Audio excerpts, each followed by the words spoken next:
এই মহিলার উপর নজর রেখো তোমরা। স্বামীর চেয়ে এ আরো বেশি বিপজ্জনক হতে পারে। আমি ওর পথ যদিও বন্ধ করে দিয়েছি, তবেও অন্য মুসাফিরদের সঙ্গে যাতে সে মেলামেশা না করে। তার ইস্পাহানের বাড়ির দেয়ালে যে একটা সম্পদের ভান্ডার আছে, সেটা উদ্ধার করে ওই দেয়ালের মধ্যে ওকে দাফন করে দিতে হবে। না হয় সে একদিন না একদিন তার মেয়েকে খুঁজে বের করতে আবু মুসলিম রাজির কাছে চলেই যাবে।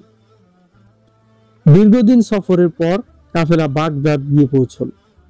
লোকেরা কিছুদিন বিশ্রাম করে নিতে চাচ্ছিল। হাসান তার সঙ্গী দুজন ও মাইমুনাকে নিয়ে উঠল একটি সরাইতে। ভালো একটি কামরাও পেয়ে গেল। কাফেলার কিছু মহিলাও সে সরাইতে উঠল। পরদিন সকালে মাইমুনা তার কামরা থেকে বের হল। হাসানের জাদুর প্রক্রিয়ার মধ্যে থেকেও আজ হাফেজ ইস্পাহিনীর কথা বেশ করে মনে পড়ছিল তার। নানান টুকরো টুকরো স্মৃতি তাকে নিয়ে যেতে চাচ্ছিল নিঃসঙ্গ এক জগতে। হাসান তাকে সরাইয়ের বাইরে যেতে মানা করে গিয়েছিল, তবুও সে বের হলো। বাইরে যেতেই হলবের সরাই থেকে একসঙ্গে আসা কাফেলার সহযাত্রী প্রায় তার সমবয়সী এক মহিলার সামনে পড়ল। মহিলা যেন মাইমুনাকেই খুঁজছিল। সে এতদিন জিজ্ঞেস করতে পারছিল না তার স্বামী পিচাস আত্মার হাতে কি করে মারা গেল। মাইমুনাকে একা পেয়ে সে বেশ খুশি হলো। তার মনে যে জিজ্ঞাসা ছিল তা সে ব্যক্ত করলো। দেখো, আমরা তো এক সহযাত্রী। তারপর এক নারীর কষ্ট তো বুঝতে পারে আরেক নারী। আমাদের কামরায় কি একটু বসবে না? আমার সঙ্গে আমার স্বামী, ছোট্ট একটি ভাই ও দুটি বাচ্চা আছে। মাইমুনা একটু বিষণ্ণ হেসে মহিলার সঙ্গে তার কামরায় চলে গেল। মহিলার স্বামীটি আরেক দিকে সরে বসলো এবং মাইমুনাকে বসতে বলে জিজ্ঞাসা করলো, আচ্ছা, আপনার স্বামীটি রাতের বেলায় কবরস্থান গিয়েছিল কেন? ইমাম তাকে পাঠিয়েছিলেন। আসলে মৃত্যুই তাকে নিয়ে গিয়েছিল। একটা সন্তানের বড় শখ ছিল তার, মাইমুনা বলল। মাইমুনা হুবহু পুরো ঘটনা শোনালো। আপনার স্বামী কি আরো অন্য কিছু বলে গিয়েছেন? আসলে আমার জানার বিষয় হলো, আপনার স্বামী কি ওই লোককে চিনতো যাকে আপনি ইমাম বলেছেন? কথা তো অনেকেই বলেছিল, না, সে ইমামকে চিনতো না। মিশর থেকে আমরা জাহাজে আসছিলাম, হঠাৎ শুরু হলো ভীষণ ঝড়। জাহাজ প্রায় ডুবে যাচ্ছিল, কিন্তু ইমাম বলে উঠলেন জাহাজ ডুববে না, ঝড় চলে যাবে। তাই হলো, জাহাজ নিরাপদ সমুদ্র পাড়ি দিল। সেই মহিলার স্বামী আরো অনেক কথা খুঁটিয়ে খুঁটিয়ে জিজ্ঞাসা করলো মাইমুনাকে। মাইমুনার সন্দেহ হলো এ লোক মনে হয় অন্য কিছু জানতে চাচ্ছে। সে জিজ্ঞাসা করলো, আচ্ছা ভাই, মনে হচ্ছে আপনি অন্য কিছু জানতে চাচ্ছেন। হ্যাঁ বোন, আমার ধারণা যা জানার আমি জেনে নিয়েছি। ওই লোক সম্পর্কে আপনাকে সতর্ক করে দেওয়া উচিত। ওই লোকের নাম হাসান ইবনে সাবা, এক শয়তানি ফেরকার প্রধান। সে আসলে শয়তানি ফেরকার ইমাম। তার গুরু হলো আহমদ ইবনে গুতাস। এদের আড্ডাখানা খালজান। ইমামের নামে এরা শয়তানের পূজারী বানাচ্ছে মানুষ। আমার স্বামীও তো তাকে এসব কথা বলেছিল। সে বলেছিল সুলতান মালিক শাহ ও রায়ের হাকিম আবু মুসলিম রাজির কাছে গিয়ে বলবে তারা যেন আহমদ ইবনে গুতাস ও হাসান ইবনে সাবার বিরুদ্ধে সেনা অভিযান করে ইসলামের মূল বুনিয়াদকে রক্ষা করে। একথা শুনে তিনি বললেন, এ লোকের নাম হাসান ইবনে সাবা নয়, আহসান ইবনে সাবা। শুনুন বোন, আপনার এত বিত্তবান বুদ্ধিমান স্বামীটি একথাও বুঝতে পারলো না? কোন মৃত কি জীবিত কাউকে সন্তান দিতে পারে, এটাও বুঝলো না? হাসান ইবনে সাবার মতো সাক্ষাৎ শয়তান এক লোকের দেওয়া তাবিজের কারণে আল্লাহ কারো মনোবাসনা পূরণ করবেন না। আপনার স্বামীর মনোবাসনা শুনে হাসান ইবনে সাবা কোন দিয়ে আটে কি করে তার বিরুদ্ধে এত বড় বিপজ্জনক লোককে হত্যা করা যায়। সে আপনার স্বামীকে গভীর রাতে নির্জন কবরস্থানে পাঠায়, আর আপনার স্বামীর পিছু পিছু তার লোক পাঠিয়ে তাকে হত্যা করায়। মাইমুনা আবার ফুপিয়ে উঠল। ফুপাতে ফুপাতে বলল, তাহলে তো সে আমার কাছ থেকে আরো অনেক কথা জেনে নিয়েছে। আমার স্বামী ইস্পাহানে তার নিজ বাড়িতে এক দেয়ালে অনেকগুলো সোনা ও বড় ধরনের টাকার স্তূপ লুকিয়ে রেখেছে। সে আর কি বলল? বলল, আমার লোকেরা তোমাকে নিরাপদে ইস্পাহানে পৌঁছে দেবে। হ্যাঁ, তার লোকদের আপনার সঙ্গে অবশ্যই পাঠাবো। তারপর কি হবে জানেন? দেয়াল থেকে আপনার স্বামীর সব সম্পদ বের করে নেবে, আর সে জায়গায় তারা রাখবে আপনাকে। কেউ জানবে না কোথায় গায়েব হয়ে গেছেন আপনি। এই হাসান ইবনে সাবার ফেরকার লোকেরা অনেক বছর ধরে কাফেলা লুট করছে। কাফেলা থেকে এরা স্বর্ণ অলংকার, টাকা পয়সা এসব তো লুট করেই, সঙ্গে সঙ্গে কম বয়সী মেয়েদেরও অপহরণ করে নিয়ে যায়। আমার প্রথম স্বামীও এক কাফেলায় মারা গেছে। আমার একমাত্র মেয়েটিকে উঠিয়ে নিয়ে গেছে ওরা। আপনার মেয়েও তাহলে ওদের কাছেই আছে। মাইমুনা কিছুক্ষণের জন্য গভীর চিন্তায় ডুবে গেল। একটু পর দৃঢ় গলায় বলল, হ্যাঁ, আমি সব বুঝে গেছি। আমি দেখেছি যে হাসান ইবনে সাবা যখন চোখে চোখ রেখে কথা বলে, তখন তার একটি শব্দ ভেতরে এমন ভাবে গেঁথে যায় যেন আকাশ থেকে অবতীর্ণ হচ্ছে। আমার কাছে খুব আশ্চর্য লাগছে, সেলজুকি সুলতান ও তার ওমরারা নিজেদেরকে সঠিক কায়দায় মুসলমান মনে করে এবং ইসলামের ধ্বজাধারীও ভাবে, অথচ দেশে কি হচ্ছে তারা সে সম্পর্কে কিছুই জানে না। তাদের আসল খবর না জানার কারণ আছে। তাদের গুপ্তচররা এসব বাতিল ফেরকার এলাকায় ঠিকই যায়, কিন্তু জাদু বা কৌশলে কোনো কিছু পান করিয়ে ওদেরকে নেশাতুর করে ওদের দলে ভেরিয়ে নেয় বাতিনিরা। তাদের কিছু তো উল্টো ওই শয়তানের গুপ্তচর হয়ে ফিরে আসে। তারপর প্রশাসনকে সেখানকার ভুল খবর দেয় এবং সেলজুকিদের তৎপরতার খবর নিয়ে এসে বাতিনিদের সতর্ক করে দেয়। আর যারা পূর্ণ সততার সঙ্গে গুপ্তচরগিরি করে, রহস্যজনকভাবে তারা নিহত হয়ে যায়। হাসান ইবনে সাবা গোয়েন্দা বাহিনীতে যে অবস্থা রেখেছে, এর মাধ্যমে তারা বাইরের গুপ্তচর দেখলেই চিনতে পারে। সামান্য সন্দেহযুক্ত কাউকে পেলেই তারা তাকে উপহারে পাঠিয়ে দেয়। আপনি সব জেনেও কেন সুলতান মালিক শাহর কাছে এগুলো পৌঁছাচ্ছেন না? এই যে আমার সন্তানদের জন্য, আমি মারা গেলে ওদের কি হবে? কিন্তু রায় বা মারুতে কিভাবে আমি যেতে পারবো? শুনেছি আমার মেয়ে আছে ওখানে, জানি না এটা কতটা সত্যি, কিন্তু সম্বল এখন আমার মেয়েটি। যে করেই হোক আমাকে তার খোঁজে যেতে হবেই। মুশকিল হলো আমি এখন হাসান ইবনে সাবার বন্দী। সেখানে পৌঁছতে পারলে আমি সুলতানের কাছেও যাব। এছাড়া আপনার এখান থেকে বেরিয়ে যাওয়া উচিত। ওই লোক শেষ পর্যন্ত আপনাকে খুনই করবে। এতক্ষণ লোকটির প্রায় শ্রদ্ধা যুবক ভাইটি চুপচাপ শুনছিল সবকিছু। এবার বলে উঠল, ওনার জন্য আমি একটা কিছু করতে চাই ভাইজান। উনি যদি পালাতে চান তাহলে আজ রাতেই তা করা উচিত। আমি ওনার সঙ্গে যাব। আমার কাছে একটি ঘোড়া আছে, আরেকটি ঘোড়ার ব্যবস্থা করতে হবে। অনেক অনেক ধন্যবাদ তোমাকে। আর হ্যাঁ, আমার কাছে ভাড়ার ঘোড়াও আছে। ঘোড়সাওয়ারিতে আমি মোটামুটি পাকাই বলতে পারো। যে কোনো ঘোড়া কাবুতে আনতে আমি পারি, যে কোনো গতিতে ছুটাতে পারি ঘোড়া। মাইমুনা বলল, ভাইজান কি আমাকে অনুমতি দেবেন না? যুবকটি তার বড় ভাইকে জিজ্ঞাসা করল। এ তো একটা জিহাদ, জিহাদে যেতে তোকে আমি কি বাধা দিতে পারবো? মুয়াজ্জিম আফিন্দি, বড় ভাই বলল, শুকরিয়া ভাইজান। কিভাবে কি করতে হবে সবকিছু তারা ঠিক করে নিল। তারপর মাইমুনা চলে এলো হাসানের কামরায়। যাদের ওখানে গিয়েছিল ওরা কারা, কেমন লোক ওরা? হাসান মাইমুনাকে কামরায় ঢুকতে দেখে জিজ্ঞাসা করল। এমনি সাধারণ লোক, ইস্পাহান যাচ্ছে। হাফেজ ইস্পাহানিকে চিনতো ওরা। তার ব্যাপারে আলাপ হলো। ঠিক আছে, আমি একটু বাইরে যাচ্ছি, তুমি আরাম করো। হাসান চলে যাওয়ার পর মাইমুনা তার অতি প্রয়োজনীয় ও মূল্যবান জিনিসপত্র মাঝারি ধরনের একটি থলিতে নিয়ে নিল। তারপর সেটা খাটের নিচে রেখে দিল। রাতে যখন হাসান গভীর ঘুমে, মাইমুনা কোনো শব্দ না করে উঠে পড়ল। খাটের নিচ থেকে গাঠুরির মতো থলিটি নিয়ে আলতো পায়ে বাইরে বেরিয়ে এলো। সরাইয়ের সবাই ঘোড়া বাইরে বাঁধা ছিল, ঘোড়া জিন ইত্যাদিও সেখানেই রাখা।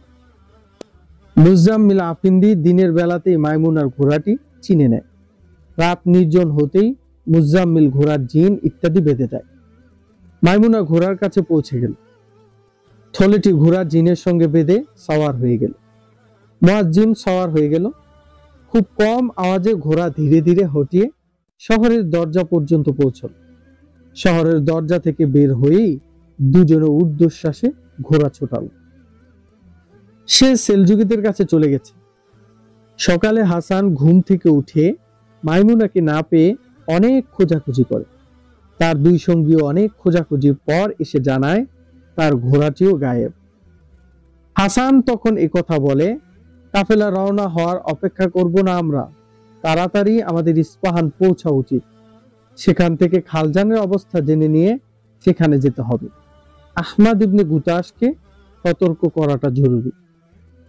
দুইটি উট তাদের আগেই ভাড়া করা ছিল। উন্নত জাতের আরেকটি ঘোড়া ভাড়া করে নিয়ে রওনা হয়ে গেল। তখনই তাদের সঙ্গে দুটি উট ও এক ঘোড়ার মালিকটাও রওনা দিয়ে দেয়। মুজাম্মিল ও মাইমুনা খুব কম ছাউনি ফেলে এবং তীব্র বেগে ঘোড়া ছুটিয়ে 3 দিনের দিন রায় পৌঁছে যায়। সোজা তারা আবু মুসলিমের বাড়ির দরজায় গিয়ে পৌঁছে। দারোয়ান তাদের পরিচয় জিজ্ঞাসা করে, কি নাম আপনাদের, কোত্থেকে এসেছেন, কেন এসেছেন, এসব বলতে হবে। আমাদের ঘোড়ার ঘাম দেখে কি বুঝছো না তুমি? আমাদের মুখ দেখো, কাপড়ের ধুলো দেখো। আমিরের শহরকে বলো এক মা তার মেয়ের খোঁজে এসেছে, মাইমুনা বলল। একটু পর ওদেরকে আবু মুসলিম রাজির কামরায় নিয়ে যাওয়া হলো। মনে হচ্ছে অনেক দূর থেকে এসেছো? আবু মুসলিম জিজ্ঞাসা করলেন। বাগদাদ থেকে এসেছি, মুজাম্মিল বলল। ওহো, তাহলে তো অনেক দূর থেকে এসেছো। মাইমুনার দিকে ফিরে বললেন, আবু মুসলিম রাজি। দারোয়ান বলেছে তুমি নাকি তোমার মেয়ের খোঁজে এসেছো। কে তোমার মেয়ে? এখানে কি করে সে? ওর নাম সুমনা। এক লোক বলেছে সে আপনার কাছেই আছে। সুমনা? একজন সুমনা এখানে অবশ্য আছে। তিনি এক পরিচালিকাকে ডেকে বললেন, সুমনাকে নিয়ে আসো। সুমনা সেখানে এলো। দুজনই দুজনকে চিনতে পারলো, কিন্তু কেউ জায়গা থেকে নড়তে পারলো না। দুজন দুজনের দিকে ছলছল চোখে তাকিয়ে রইল। হঠাৎই যেন কেউ বিমরতার শিকল খুলে দিল মা ও মেয়ের পা থেকে। উড়ে এসে দুজনের বুকে দুজন ঝাঁপিয়ে পড়ল। মুখে দুজনার কান্না ভাঙা হাসি, চোখে কৃতজ্ঞতার অশ্রুবিন্দু। বেটি, তোমার মাকে চিনেছ তো সুমনা? আবু মুসলিম বলল। একথার উত্তরে সুমনা হুস হুস আওয়াজে কাঁদতে কাঁদতে তার মার বুকের ভেতর আরো সে দিয়ে গেল। সেদিকে তাকিয়ে আবু মুসলিম ও মুজাম্মেলের চোখও বান ডাকল। আমি শুধু আমার মেয়ের খোঁজে আসিনি আমিরের শহর। মাইমুনা মেয়েকে বহু কষ্টে নিজের বুক থেকে ছড়িয়ে নিয়ে বলল, আমার আরেকটা উদ্দেশ্য আছে। আপনি কি হাসান ইবনে সাবাকে চিনেন? হাসান ইবনে সাবা? কেন কেন চিনব না? সুলতান তাকে জীবিত ধরার জন্য তালার আমির আরসালানকে হুকুম দিয়েছেন। সুলতান মালিক শাহ হাসানকে জীবিত ধরার জন্য আমির আরসালানকে হুকুম দিলেও কোথাও তার সন্ধান পাওয়া যাচ্ছিল না। সে কোথায় আছে জানেন? মুজাম্মিল আফিন্দি ও আবু মুসলিম রাজিকে জিজ্ঞাসা করল। না, এই একটা প্রশ্ন যার জবাব কারো কাছেই নেই। একটা খবর পাওয়া গিয়েছিল সে মিশর চলে গিয়েছে। আবার জানা গেল সে মিশর থেকে ফিরে এসেছে।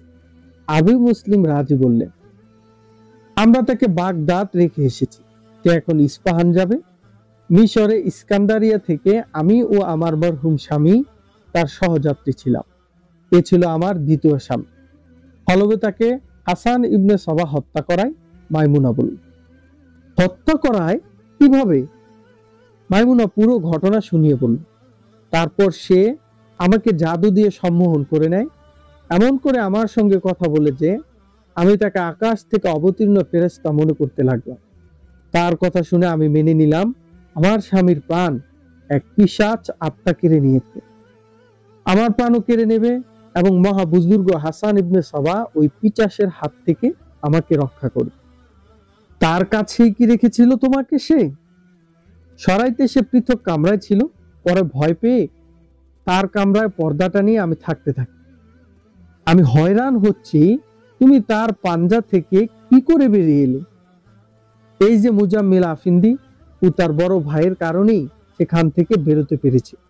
ওদের কৃতজ্ঞতা কখনো ভুলতে পারবো না আমি।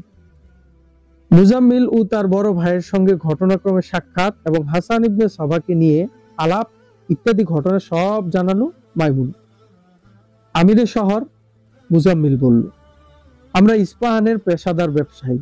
শহর থেকে শহরে এবং গ্রাম থেকে গ্রামে এমনকি দেশ বিদেশের যেখানে মানুষের সংস্পর্শে আসি, প্রথমে গভীর থেকে দেখতে চেষ্টা করি কোথাও ইসলামের প্রকৃত রূপকে বিকৃত করা হচ্ছে না তো। তোমরা ওইসব কেল্লায় কি দেখে এসেছো? আবু মুসলিম রাজি জিজ্ঞাসা করলেন। ওইসব কেল্লা ঘেরা এলাকার লোকেরা হাসান ইবনে সাবাকে আল্লাহর দূত মনে করে, মুজাম্মিল বলল। তাদের আকীদা হলো হাসান ইবনে সাবা আকাশ থেকে পৃথিবীতে অবতরণ করেছেন, তারপর আকাশে চলে গেছে, এরপর আরেকবার তার প্রকাশ হয়। এর কিছু কিছু আমরাও জেনেছি, কিন্তু লোকেদের বিরুদ্ধে আমরা কিছু করব না। এরা তো ফসল ক্ষেতের মতো, শস্য ক্ষেত্র তো যে কোনো বীজই গ্রহণ করে। গাঁজা হেরোইনের বীজও গ্রহণ করে, সে উৎপন্ন করে, আবার সুগন্ধিময় দুর্লভ জাতের মেহেদিও উৎপন্ন করে। আমরা ধরবো তাদের যারা মেহেদি উৎপাদনকারী জমিনে গাঁজা উৎপাদন করে। আমার একটা সন্দেহ আছে আমিরের শহর, ওদেরকে আপনি ফৌজও বলতে পারেন অথবা ওদের জানবাজ অনুগামীও বলতে পারেন। ওদেরকে সত্যি হাশিশ বা হেরোইন সেবন করানো হয়। নেশাকাতর অবস্থায় তাদের দিল দেমাগে হাসান ও আহমদরা নিজেদের কুফুরি ও নাশকতামূলক চিন্তা চেতনা বেঁধে দেয়। এরা অন্যভাবেও লোকদের উপর প্রভাব বিস্তার করে। আহমদ ইবনে গুতাস লোকেদের খাজনা এতটা কমিয়ে দিয়েছেন যে অতি দরিদ্র কৃষকরাও সহজে আদায় করতে পারে। এরা কর খাজনা পুরোটাই মাফ করে দিতে পারে। কাফেলা লুট করে এরা কারণের চেয়েও বড় ধরনের ধনভাণ্ডার গড়ে তুলেছে। লুটপাট করা এখনো চালিয়ে যাচ্ছে। মানুষ হত্যা এবং গুম করা এদের আসল রীতি। এই মহিলাকে দেখো, তার মেয়ে সুমনাকে হাসান ইবনে সাবার লুটেরারা তার কৈশোরকালে অপহরণ করে নিয়েছে। তার মাকে দেখো, তার দুই স্বামী ওদের হাতেই নিহত হয়েছে। আমিরে মোহতারাম, আপনাদের থালার আমির আরতালান হাসানকে গ্রেফতারের জন্য কবে রওনা হচ্ছে? এটা এখন জরুরি কথা নয়। জরুরি যেটা সেটা হলো, আমাকে বলো বাগদাদ থেকে তার কাফেলা কবে রওনা হচ্ছে? আমাদের আসার সময় তো ওদের রওনার কোন চিহ্ন দেখিনি, আর রওনা হলেও পথেই আছে ওরা।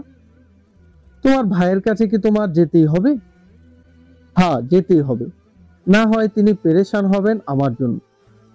কিন্তু আমার আশঙ্কা হচ্ছে উনাকে যে আমি ওখান থেকে নিয়ে এসেছি, তিনি ছিলেন আসলে হাসান ইবনে সাবার হাতে বন্দী।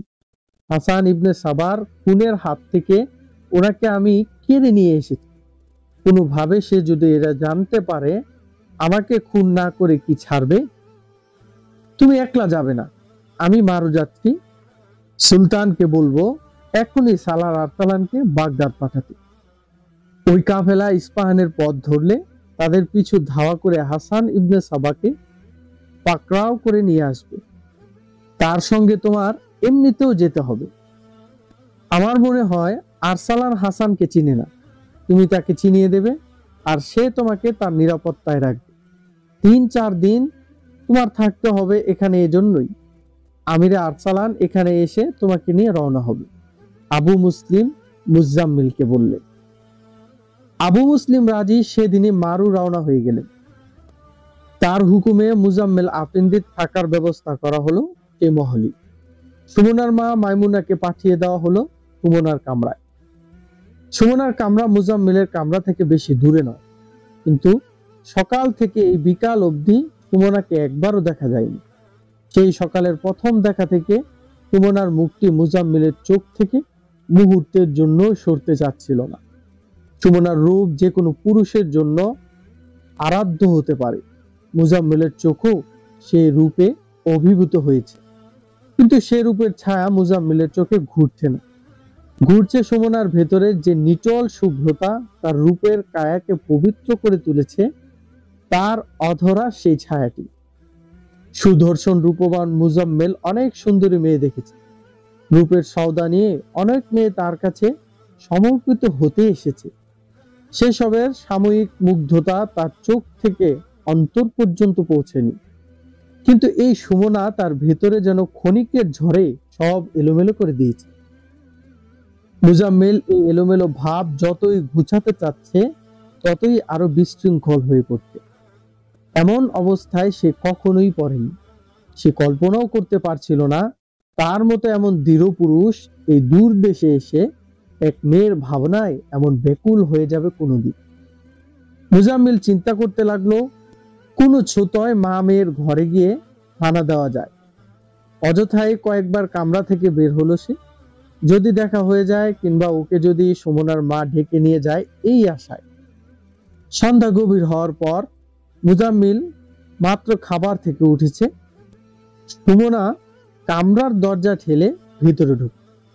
মুজাম্মিল বিশ্বাস করতে পারছিল না সে কি সুমনাকে দেখতে না আকাশ থেকে নেমে আসা হুড়পরিকে দেখতে। সে তাকিয়ে রইল সুমনার দিকে ঘোর লাগা চোখে। তোমার চেহারায় পেরেশানি দেখছি যে, তুমি কি বিস্মিত এত রাতে তোমার কামরায় এসেছি বলে? সুমনা স্বাভাবিক গলায় জিজ্ঞাসা করল। মুজাম্মিল তার আবেগ নিয়ন্ত্রণ করতে পারছিল না। যথাসম্ভব সপ্রতিভ গলায় বলল, হ্যাঁ সুমনা, আমি বিস্মিত হয়েছি, কিন্তু তুমি যে সরল গলায় আমাকে জিজ্ঞাসা করছো এতে আমার পেরেশানি দূর হয়ে গেছে। তোমাকে তো আমি হেরেমের সাধারণ একটি মেয়ে মনে করেছিলাম, যে কৌশলে অপহৃত হয়ে এখন পর্যন্ত পৌঁছেছে। আমি অপহৃত হয়েছি ঠিক, কিন্তু কারো হেরেমে বন্দী ছিলাম না আমি। না আমাকে দেহ বিনোদনের কোনো উপকরণ বানানো হয়েছিল, আমাকে এমন প্রশিক্ষণ দেওয়া হয়েছিল যেন কোনো পাথর দিল মানুষকেও আমি মোমের মতো গলিয়ে নিজের মতো ব্যবহার করতে পারি। দুঃখিত সুমনা, তোমাকে সেভাবে আমি হেরেমের কথা বলিনি, কিন্তু এই প্রশিক্ষণ কে দিয়েছিল তোমাকে? হাসান ইবনে সাবার দল। কিন্তু মুজাম্মিল, আমি তোমাকে এই কাহিনী শোনাতে আসিনি যে আমি কি ছিলাম এবং এখন কি। প্রথম আলাপেই সে এরা নিজেদেরকে আপনি ছাড়া তুমি করে সম্বোধন করেছে, সে বোধ ছিল না তাদের, যেন তারা কতকালের পরিচিত। পুরো কাহিনী না হলেও কিছু কিছু তো অবশ্যই আমি জেনে নেব। মুজাম্মিল জোর দিয়ে বলল, তুমি যেমন সরল গলায় আমার সঙ্গে কথা বলছো, আমিও সেরকম নিশ্চয়ই তোমার সঙ্গে কথা বলার অধিকার রাখি। অবশ্য ভালো না লাগলে আমাকে থামিয়ে দিও। আফেন্দি, তুমি হয়তো আমাকে একটি বেপরোয়া মেয়ে ভেবেছ, কিন্তু সে মানুষই আমার পছন্দ যার মুখ বুক এক কথা বলে। সুমনা, আমার কথাগুলো হয়তো তোমার মতো দৃঢ়চেতা একটি মেয়ের কানে মোটা স্থূল শোনাবে, কিন্তু তোমার একথা শোনার পর আমার বুকের কথাই আমার মুখে উচ্চারিত হবে।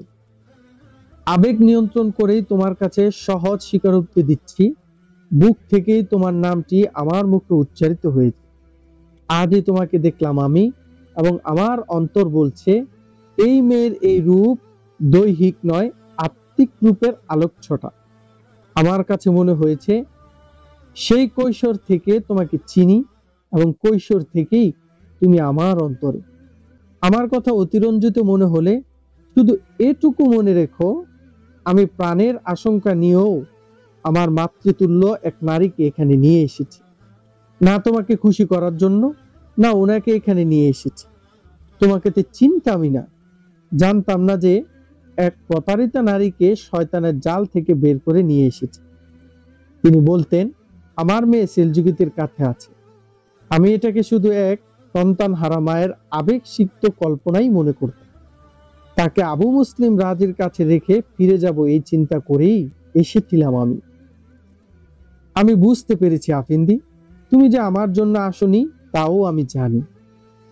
এটা কাকতালীয়, দৈবক্রম বা অলৌকিক সবই বলতে পারো যে তোমাকে এখানে পেয়েছি আমি। মহান আল্লাহ আমার তওবা কবুল করেছেন, এটা তার অনেক বড় পুরস্কার।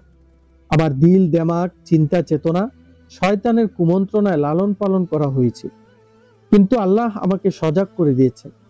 আমি ভাবিনি শয়তানের অশুভতা থেকে পবিত্র হয়ে মানুষের কাতারে আসতে পারবো, কিন্তু এই সত্য আমার কাছে ধরা দিয়েছে, মানুষ শেষ পর্যন্ত মানুষই। তার প্রথম ও শেষ পরিচয় সে মানুষ। হ্যাঁ, অবস্থা কখনো তাকে শয়তানের দিকে নিয়ে যায়, শয়তানের সবকিছুতেই সে উপভোগের আনন্দ পায়, সে শয়তানের পূজারী হয়ে যায়। তবুও সে মানুষের আদলে আসে, শয়তানের আদলে তার অবয়ব পাল্টে যায় না। তখনই সাধারণ মানুষ তার কাছে প্রভাবিত হয়। তবুও মানুষকে আল্লাহ আশরাফুল মাখলুকাত বানিয়ে। সে যদি একবার বুঝতে পারে আল্লাহর দৃষ্টিতে তার অবস্থান কোথায়, তখন সে এক ঝটকায় শয়তানের পাঞ্জা থেকে বের হয়ে আল্লাহর নৈকট্যের দিকে ছুটতে থাকে। আমার বেলায় তাই হয়েছে। আর এর পুরস্কার স্বরূপ আল্লাহ আমার হারিয়ে যাওয়া মাকে এনে দিয়েছে। কিন্তু তোমার এই ষোড়শী বয়সে এই রূপ, এই গাম্ভীর্যতা কিভাবে?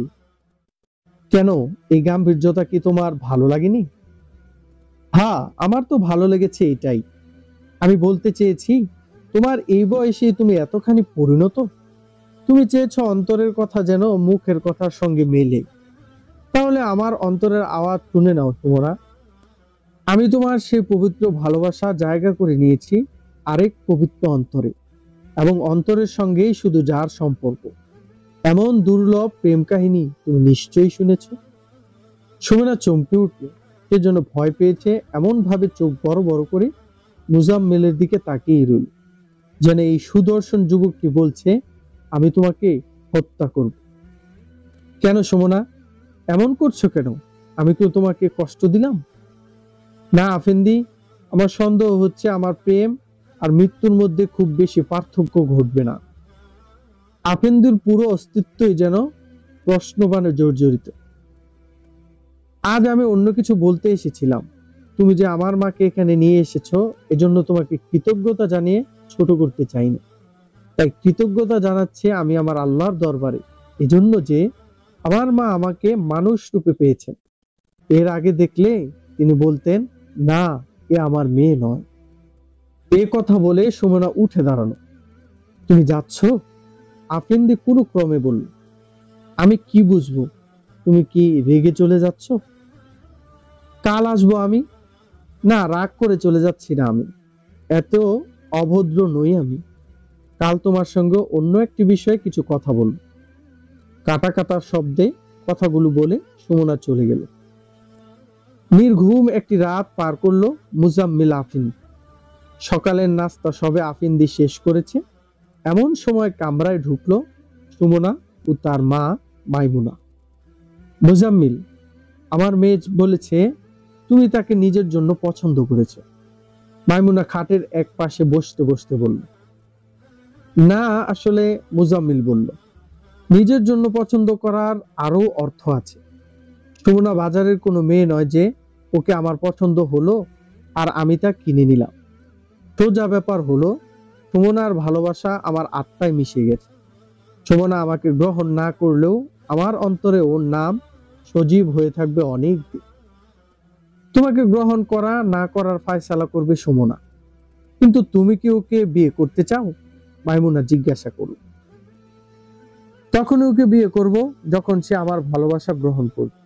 কিন্তু মোহতারাম মা, আমি এখন বিয়ের কথা বলবো না। যে জন্য আমি এখানে রয়ে গেছি, এ কাজটা আগে করব আমি। হাসান ইবনে সাবার গ্রেফতারি সুলতানের হুকুম দিয়েছেন হাসান ইবনে সাবাকে জীবিত তার সামনে উপস্থিত করতে। কিন্তু আমার সামনে সে পড়লে তাকে জীবিত ছাড়বো না আমি। আমার তলোয়ার তার রক্তের জন্য বড় তৃষ্ণা। এ কি এজন্য যে সে আমার প্রথম স্বামীকে ডাকাতের হাতে হত্যা করিয়েছে? এজন্য যে সে আমার দ্বিতীয় স্বামীকে হত্যা করিয়েছে? নাকি আমাদের মা মেয়েকে খুশি করার জন্য? মাইমুনা সরাসরি জিজ্ঞাসা করল। কখনোই না। কারো খুশি অখুশি আমার কিছুই আসে যায় না। আল্লাহ ও তার রাসূল সাল্লাল্লাহু আলাইহি সাল্লামের খুশি আমার জন্য যথেষ্ট। অসংখ্য অসহায় নারীকে হাসান বিধবা করেছে, অসংখ্য শিশুকে অনাথ করেছে। সে ইসলামের প্রাণবন্ততাকে হত্যা করেছে। আফিন্দি, সুমনা তার অজান্তেই বলে উঠল, যদি তুমি ওই ইবলিসকে হত্যা করতে পারো, আল্লাহর কসম, আমার এই দেহ, এই আত্মা সেদিনই তোমার পায়ে সঁপে দেব। ওর কাছ থেকে আমার দুই স্বামীর হত্যা প্রতিশোধ নিতে হবে। সে আমার মেয়েকে দিয়ে যে ঘৃণ্য কাজ করিয়েছে, আমি এরও প্রতিশোধ নেব। মাইমুনা উত্তেজিত কণ্ঠে বলল। কিন্তু মা, সুমনা বলল, আপনি ও আফেন্দি যে আবেগ উত্তেজিত হয়ে কথা বলছেন তা কি বুঝতে পারছেন? আপনারা হাসান ইবনে সাবাকে হত্যা করা যতটা সহজ ভেবেছেন, আসলে কি অতটা সহজ তাকে হত্যা করা? তার সঙ্গে আমি থেকে এসেছি। কেউ যদি তাকে হত্যা করতে যায় তাহলে তাকে দেখে চিন্তায় পড়ে যাবে ওকে হত্যা করা কি ঠিক হবে কিনা। আমি ওর এই শক্তি দেখে এসেছি, ওকে আমি জাদু না বললে ভুল হবে। মাইমুনা বলল, শক্তি বলুন আর জাদু বলুন, ওকে আমি যতটুকু জানি আপনারা দুজন ততটুকু জানেন না। আমি বলতে চাচ্ছি ওকে হত্যা করার জন্য কোনো কৌশল ভাবতে হবে। ওকে ধরার জন্য সুলতান ফৌজ পাঠাচ্ছেন। আমি আপনাদের বলছি সে ধরা পড়বে না। ধরা পড়লেও চমৎকার কোনো ধোঁকা দিয়ে পালিয়ে যাবে। ওকে হত্যা করার জন্য কেরামতিদের ব্যবহার করলে হয়তো সফল হওয়া যাবে। এটা কোন যুক্তিতে বলছো তুমি? মুজাম্মিল আশ্চর্য গলায় সমরাকে জিজ্ঞাসা করল। এই যুক্তিতে যে আমি হাসানের সঙ্গে ছিলাম, 3-4 বার তার মুখ থেকে শুনেছি একমাত্র কেরামতিরাই আছে যাদের ব্যাপারে আমি শঙ্কিত। এর কারণ তাদের জিজ্ঞাসা করলে সে বলেছে কেরামতিরা রক্তপায়ী মানুষ, তাদের ইতিহাসে খুন খারাপি ছাড়া আর কিছুই নেই। কেরামতিরা পবিত্র কাবাতেও মুসলমানদেরকে পাইকারি দরে হত্যা করেছে। কিন্তু এখন তো আর কেরামতিদের মধ্যে সে ব্যাপার নেই। মুজাম্মিল বলল, আমি কিন্তু কথা বলছি হাসান ইবনে সবার, যে দুনিয়ার কাউকেই ভয় পায় না, আল্লাহকেও নয়, কিন্তু তার ভেতর কেরামতিদের ব্যাপারে সবসময় একটা ভয় কাজ করত। একবার সে আমাকে এক মা ছেলের একটি ঘটনা শোনায়। সে বলতো একটি সত্য ঘটনা। ঘটনাটা ঘটে বাগদাদের বিখ্যাত এক ডাক্তার আবুল হাসানের সঙ্গে। সে ডাক্তারের কাছে একবার কাঁধে লম্বা এবং গভীর একটি ক্ষত নিয়ে এক মহিলা আসে। ডাক্তার তাকে জিজ্ঞাসা করেন কি করে সে আঘাতপ্রাপ্ত হলো। মা কুলকুল করে কেঁদে বলল, তার এক যুবক ছেলে কিছুদিন লাপাত্তা ছিল। মহিলা শহর বন্দর কোনো জায়গা খুঁজতে বাদ রাখেনি, কিন্তু ছেলেকে খুঁজে পায়নি। রাক্কা নামক এক শহরে থাকতো ওরা, ওখানেও তার ছেলে ছিল না। কেউ তাকে বলল বাগদাদে গেলে হয়তো সে তার সন্ধান পাবে। মা বাগদাদ রওনা হলো। ক্লান্ত শ্রান্ত মা বাগদাদের কাছে পৌঁছতেই ছেলেকে দেখতে পেল। ছেলে কেরামতিদের এক ফৌজের সঙ্গে যাচ্ছিল। দেখে মার ভেতর শুকিয়ে গেল। ছেলের নাম ধরে মা ডাকলো। ছেলে তাকে দেখতে বের হয়ে এলো ফৌজ থেকে, জড়িয়ে ধরলো মা ছেলেকে। তারপর কুশলাদি জিজ্ঞাসা করে অভিমান ভরা গলায় অভিযোগ করতে লাগলো ছেলে তার মাকে ভুলে গেছে ইত্যাদি ইত্যাদি। ছেলে নির্বিকার গলায় বলল, এসব বাজে কথা বন্ধ করো মা, আগে বলো তোমার ধর্ম। মা পেরেশান হয়ে বলল, আরে বাইরে বাইরে ঘুরে পরদেশী হয়ে তোর মাথা কি বিগড়ে গেছে? আমি সে ধর্মই মানি যা আগে মানতাম, সেটা হলো দ্বীন ইসলাম, এটাই সত্য ধর্ম। ছেলে ফেটে পড়ে বলল, বাজে কথা বলো না মা, সেটা মিথ্যা ধর্ম যা আমরা মানতাম। আমি এখন যে ধর্মের পূজারী সেটাই সত্য ধর্ম, সেটা হলো কেরামতি। ইসলামকে মানলে তুমি কেরামতি ইসলাম মানো। মার যেন মাথায় ঘুরে গেল। ঘুরে ছেলের মুখে এক থাপ্পড় মেরে বলল, হতচ্ছাড়া, কানে হাত দে, তওবা কর, আল্লাহর কাছে মাফ চা। ছেলে ক্রুদ্ধ ভঙ্গিতে মার দিকে তাকালো, তারপর ধূপধাপ পা ফেলে ফৌজের মধ্যে ভিড়ে গেল। যে ছেলের জন্য মা এত ঘুরে ঘুরে পাগল হয়ে অবশেষে ছেলেকে পেয়েছে, সে ছেলেকে আবার হারিয়ে মা বিমূঢ় হয়ে দাঁড়িয়ে রইল। বাগদাদ কাছেই ছিল। অনেকক্ষণ পর মা ক্লান্ত পায়ে হেঁটে হেঁটে বাগদাদ পৌঁছল। তার চোখ দিয়ে অনবরত অশ্রু ঝরছিল। আরেক মহিলা এই মার প্রতি সহমর্মী হয়ে জিজ্ঞাসা করলো, কোন পাষণ্ড আপনাকে কাঁদাচ্ছে গো মা? মা মহিলাকে সব কথা শোনান। মহিলা বলল, সে হাশেমি খানদানের, সে ইসলাম ছেড়ে কেরামতি হয়নি বলে কেরামতিদের কয়েদখানায় তাকে বন্দী থাকতে হয়েছে। সে মহিলা এক ব্যথিত মাকে তার ঘরে নিয়ে যাচ্ছে। এমন সময় আবার সেই কেরামতি ছেলে এসে তার পথ রোধ করে দাঁড়ালো। মাকে সে জিজ্ঞাসা করলো, ইসলাম ধর্ম ত্যাগ করার সিদ্ধান্ত নিয়েছ এখন? মা বলল, আমি আমার গুমরা ছেলেকে ত্যাগ করার ফায়সালা করেছি। ছেলে চোখের পলকে তলোয়ার বের করে চিৎকার করে বলল, আমি আমার মাকে কেরামতি ধর্মের জন্য কুরবানি দিচ্ছি। এ কথা বলেই সে সজোরে মার উপর তলোয়ার দিয়ে আঘাত করল। মা একপাশে সরে গেল। কিন্তু তলোয়ারের আঘাত তার কাঁধের উপর গিয়ে পড়ল। লোকেরা দৌড়ে এসে কেরামতি ছেলেকে ধরে ফেলল। মা মৃত্যুর হাত থেকে বেঁচে গেল ঠিক। তারপর ডাক্তার আবুল হাসানের কাছে চলে গেল। পরে মার উপর হত্যার জন্য হামলা করার অপরাধে সেই ছেলেকে ফাঁসির আদেশ দেওয়া হয়। একদিন মা তার জখমের উপর নতুন ব্যান্ডেজ বাঁধার জন্য ডাক্তারের কাছে আসছিল। পথে দেখলো একজন কয়েদিকে কোথাও নিয়ে যাওয়া হচ্ছে। মা সেখানে তার ছেলেকে দেখতে পেয়ে চিৎকার করে বলে উঠল, আল্লাহ তোর ভালো না করুন, যে তার সত্য ধর্মকে বাতিল বলেছে এবং রাসূল সাল্লাল্লাহু আলাইহি ওয়াসাল্লামের ব্যাপারে বেয়াদবি করেছে তার ধ্বংস হোক। এই কয়েদি থেকে তোর যেন কোনোদিন মুক্তি না মিলে। সুমনা এই ঘটনা শুনিয়ে বলল, হাসান ইবনে সবা বলতো, আমিও এরকম শিষ্য চাই যে তার আকীদার জন্য তার মা বাবা এবং নিজ সন্তানকেও জবাই করতে পারবে, হোক না সেটা মিথ্যা আকীদা।